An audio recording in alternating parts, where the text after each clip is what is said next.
Welcome to the HEARTS Entwined podcast. In this podcast, we'll be having discussions around the secrets which attract lasting, healthy, fulfilling relationships, creating a healthy mindset, and what women should know and understand about men. Introducing your host, Lyn Smith, the Queen of Hearts, relationship expert, trainer, speaker, and best-selling author of the Cupid's Bow technique.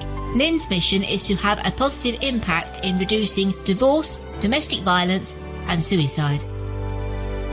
Welcome to the HEARTS Entwined podcast. This is your host, Lyn Smith, the Queen of Hearts. And today, listeners, I'm going to be talking about walls. Why do we have walls? Why do we have our guard up when it comes to love and romance? What actually we can do to heal ourselves, to bring those walls down and to have the confidence to actually live our lives. I think for the majority of us, it's down to the fact that we've had previous relationships where we've been really hurt and heartbroken. But also, for quite a significant number of people, it's around the fact that they've been through a lot of trauma, such as sexual abuse, sexual assaults or whatever. And obviously that can affect our future relationships, not just our romantic relationships, but other personal relationships as well, where, our guard is up. We're living our life on high alert and probably don't even realise that we're doing so. And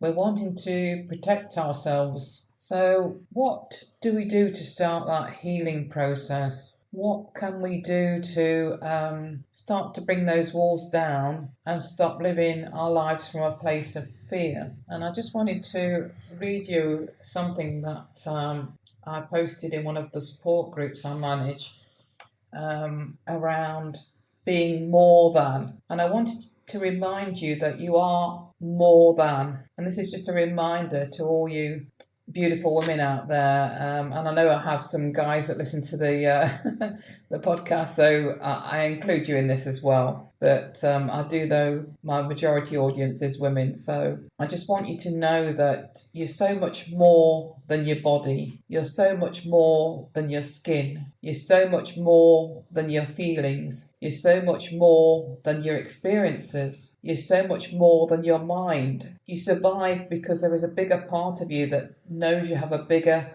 positive purpose. You're a survivor. You will get stronger. Your mind and body will recover. You will love your skin. You will feel alive. You are magnificent. You are worthy. You are loved. You are enough. And I believe in you. So believe in yourself and focus on you and love you. Because when we do that, you'll shine and your light will spread far and wide. And in doing that, you'll empower other women to shine their lights as well. So it's a case of remembering who we are. Our lives are a big test, I feel, of our resilience and our capacity to learn lessons and go on a self-help journey that really does help to heal us and come back to self and not look externally for validation, but look internally as to how we can help ourselves the best. And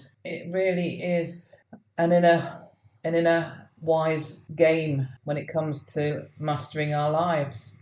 It's about knowing that we are more than all of those things. So if you are someone that's been through trauma, if you are someone who's been through serious sexual assault or abuse, if you are someone that's been heartbroken and hurt badly, know that you're more than all of that. And the healing starts to come when we can look at ourselves and start to love that little girl or little boy that's inside us and realise that if we allow our perpetrators to make us live in fear, we're disempowering ourselves. So when I talk to people that have been through heartbreak and trauma, I always say to them, look, remember that whilst we're actually coming from a place of fear, we're allowing our perpetrator or perpetrators to win. We're giving our power back to them if we're allowing ourselves to live in a place of fear and not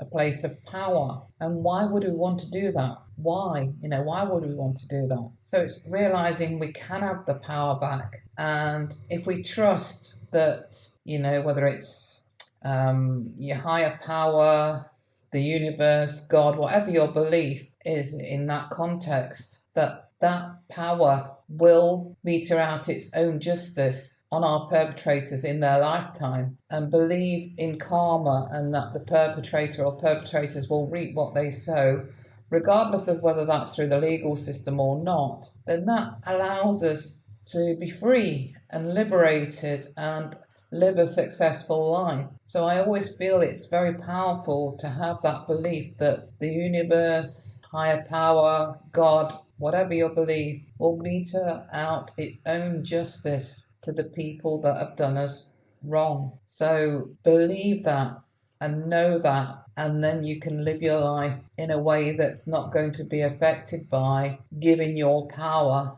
to somebody that's previously harmed or hurt you. And I think that goes a long way then to allowing us to lower our guard down, lower our walls down, stop putting barriers up, and stop making excuses, and stop being a victim and living our lives in fear. So I just wanted to end with a Japanese quote which translates into, "The brave may die, but the cautious don't live." Now, how true is that? Do you want to live a life where you're not actually living, you're just existing? Or do you want to live a happy, successful life despite what you've had to overcome? So that's been my message today. I hope you found some power in that. And it just leaves me to say that true love starts with opening our hearts. And until next time, goodbye for now.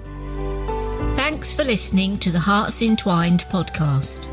You can follow Lyn via the Facebook group 2 Hearts Entwined, or search Lyn Smith, inspirational speaker, at LinkedIn, or email lyn@hearts-entwined.com. That's LYN@hearts-entwined.com. Remember, true love starts with opening our hearts.